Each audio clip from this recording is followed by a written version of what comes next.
Bit of a gear change, but we make no apology for it because we're delighted to get behind Soccer Aid for UNICEF 2024. It's going to take place at Stamford Bridge in London on Sunday, the 9th of June. It will be shown live and exclusively on ITV1, and it will be broadcast, I'm delighted to say, Simon, on talkSPORT. We shall have an England team, and we shall have a Soccer Aid World 11. I'm delighted to say, and I'm presuming this man is going to slot very nicely into the England team, as and when he's asked. Great actor Danny Dyer joins us live on the show this lunchtime. Danny, good afternoon. How are you, boys? Good? There we are. We've got you live on YouTube and Facebook. We can see you as well you got as me? hear you. We've got you, Danny. I can't see you, though. I'm gutted. Simon Jordan is sitting to my right, and he sends you his very best. In fact, you'll do that right now.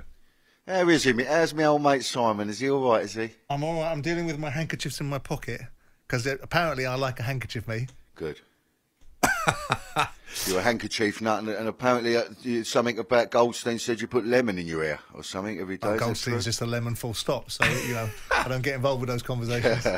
So, Danny, how pleased are you to be involved in this Soccer Aid for UNICEF 2024?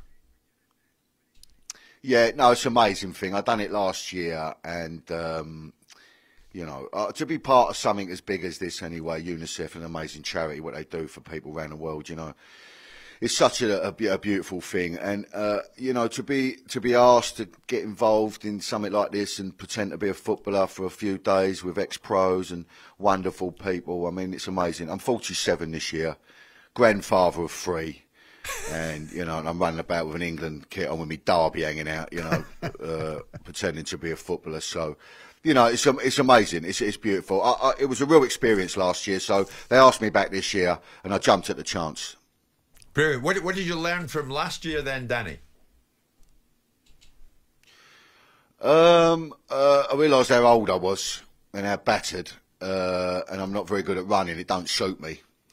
But I realised what a family it is and what a team, you know, all these people that come together, and what I realised is that England ain't very good, and we've got to win it this year because they've lost it 5 years on the spin.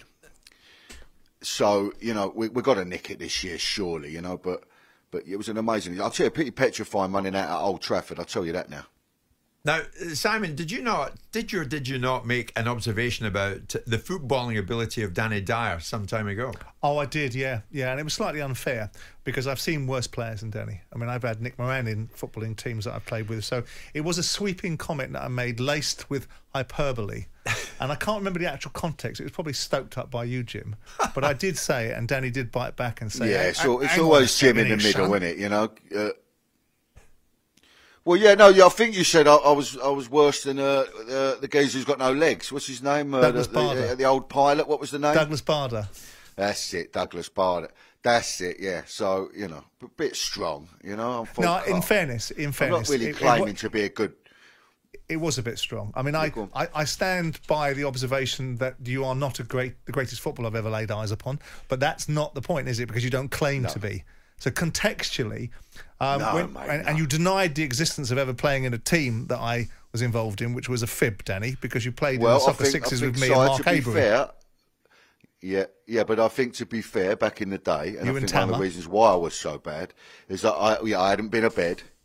So, you know, I'm not encouraging anyone to stay up all night and yeah, that's right. And then to turn up and try and play football is very, very dangerous thing to do. So how I got through it, I have no idea. But again, them sort of memories for me, you know, you've got a very good memory. You've obviously looked after your brain, Simon. You know, you eat well, you eat, you know, granola and all that in the morning. You know, I'm not known for, you know, looking after myself as such, and I've lived a life, mate, and I don't regret any of it. But now I've calmed down. I'm a calm human being, and a grandfather, like I said. So it's all about just trying to get through the process and try not to mug myself off too much. Listen, what I've learned about these things is get the ball, control it, and lay it off and give it to someone better.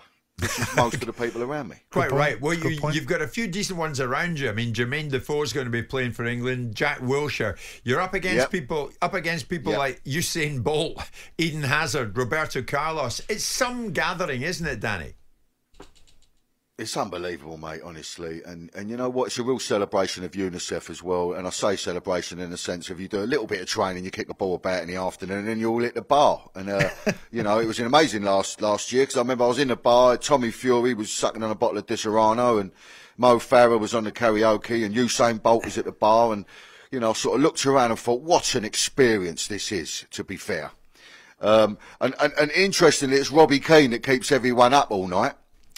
And then comes on and wins the game for him. Scores 2 absolute beautiful goals. So now I've learned, actually, stay away from Robbie Keane, I think, is the key. Well, it's on Sunday the 9th of June at Stamford Bridge. It will be live in talkSPORT. It's exclusively there's still live some on tickets ITV1. on sale. I know, I just want to say, Jim. Yeah, where can you get tickets, Danny? I see they're available from Soccer Aid, the website, the Soccer Aid website, That's which is good. Go on the website, mate. There are still some tickets and not many left, so people should snap up the tickets and come down and watch us. Now, Danny, before we let you go, West Ham 7th in the Premier League and still in Europe, of course. Are you with David Moyes? Are you against David Moyes? Where do you stand in it?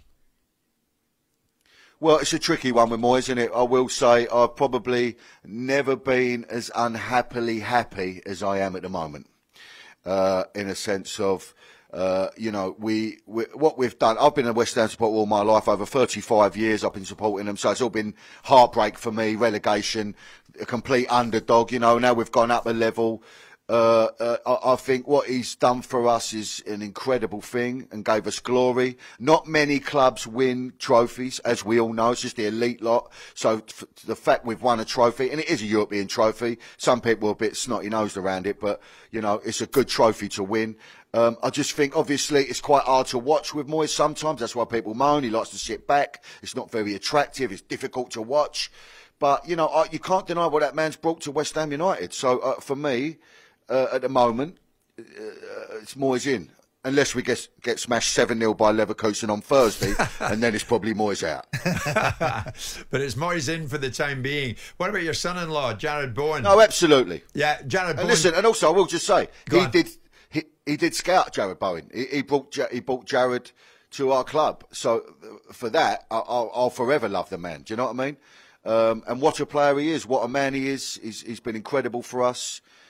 He's picked up a slight knock though, so we're hoping he'll be all right for Thursday. But he went and he brought Jarrod to the club. So for that reason, you know, and who's now the father of my grandchildren, which is a beautiful thing. I've got to thank Moyes for that. What a legend. Yeah, of course. And Danny, what about Jarrod? I'm on here brassing my daughter off, you know. what about Jarrod's chances of getting on the plane to Germany?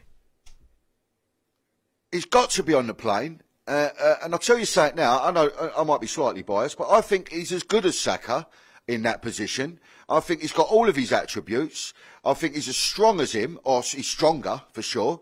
You know, he's great with the ball, he can finish, and also he can play anywhere up front, which I don't think Saka can. So for me personally, I think it's a myth that Saka is better. I think Jarrod's decision making on the field is unbelievable. Very rarely does he make a mistake, that man. And so you can rely on him. He's a very reliable player. And one-on-one, there's no one better. Well, I think Soccer Aid for UNICEF are going to rely on you when it comes to you man-marking Usain Bolt.